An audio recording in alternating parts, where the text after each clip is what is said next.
Bonjour à tous, aujourd'hui on va voir ensemble l'exécution des dips. Alors, le dip en musculation c'est un mouvement de base polyarticulaire, donc ici qui va solliciter les coudes et les épaules et recruter plusieurs muscles, pectoraux, triceps, deltoïdes, ainsi que les muscles stabilisateurs, donc ici principalement les fixateurs d'omoplate. Donc c'est un exercice qui est excellent pour développer la masse musculaire de la chaîne antérieure du haut du corps, et également pour travailler dans le cadre d'une préparation physique.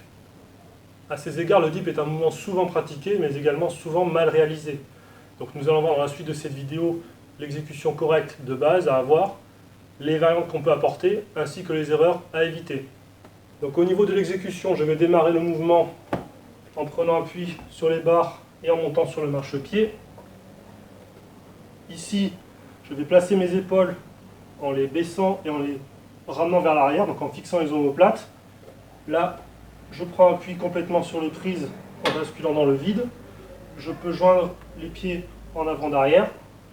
Là, je vais me pencher légèrement et je vais descendre de manière à former un angle droit à peu près au niveau des coudes. Et je remonte. Ça donne ceci.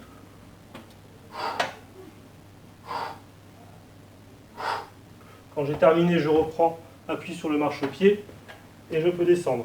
En termes de variantes, on utilise généralement les dips pour cibler soit les triceps, soit les pectoraux. Donc, pour les triceps, on va faire plutôt une exécution comme je l'ai fait au préalable, donc avec une chaise romaine avec barre parallèle, donc un écart plutôt serré et une inclinaison plutôt faible. A l'inverse, si on veut plutôt cibler les pectoraux, on va prendre un écart, donc des barres avec un écart plutôt large, donc avec soit sur une chaise romaine avec poignet réglable ou alors avec une barre en V. Et on aura une inclinaison beaucoup plus importante, comme ceci. Voilà, donc là je suis sur les triceps. Si je veux plus travailler les pectoraux, je passe ici.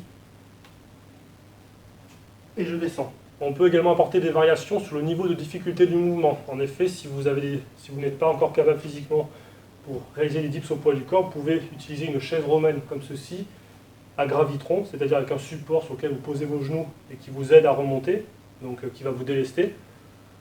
Ou bien à l'inverse, si vous êtes capable déjà de faire 15-20 dips à poids du corps, vous pouvez envisager de vous lester, donc soit avec une ceinture de lest, dans laquelle vous passez un ou plusieurs haltères, ou bien avec un gilet lesté.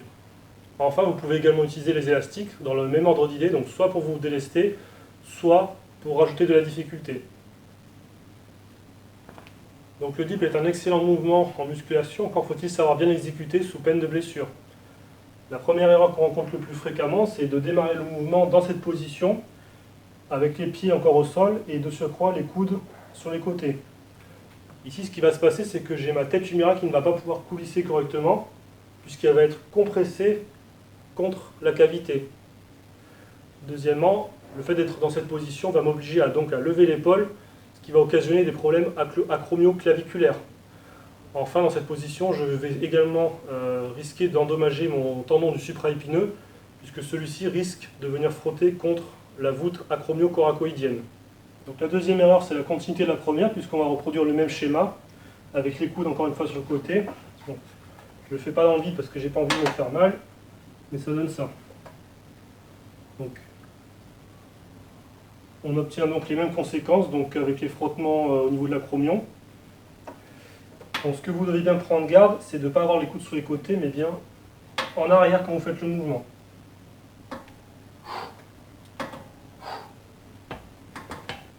La troisième erreur, c'est de vouloir faire le mouvement avec une amplitude trop importante. Ici, je démarre et de descendre en dessous de la perpendiculaire.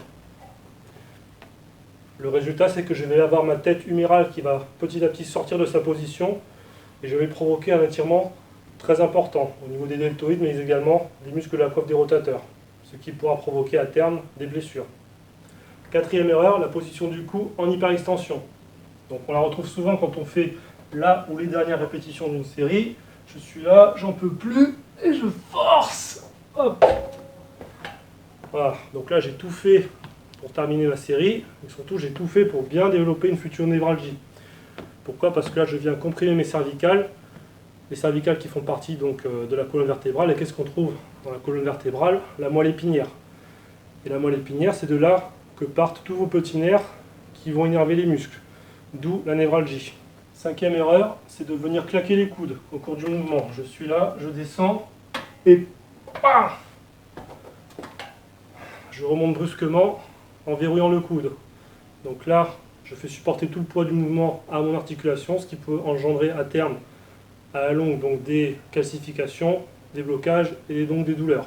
Donc, si vous voulez sauver vos coudes, ne verrouillez pas et ne claquez pas, et encore moins si vous avez l'articulation hyperlaxe comme moi.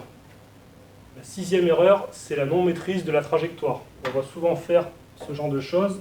Donc, je vais un petit peu exagérer le mouvement. On voit souvent ça.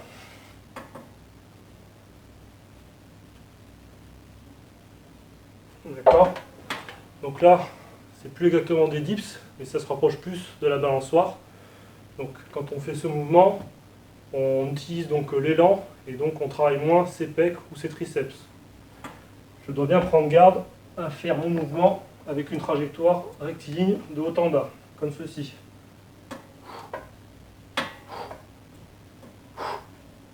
Dernière remarque, chez les adolescents et les jeunes adultes, les dips peuvent engendrer des douleurs au sternum. Pourquoi? Parce que au cours de la croissance, le sternum n'est pas encore unifié, mais constitué de plusieurs corps osseux, non soudés donc, et qui sont par conséquent mobiles.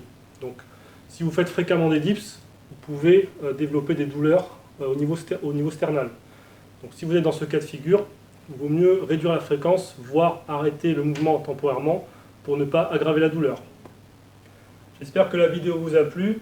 Pour rappel, vous pouvez me retrouver sur Facebook, Twitter et Instagram. Je vous mets les liens dans la description. Je vous dis bon entraînement et à la prochaine.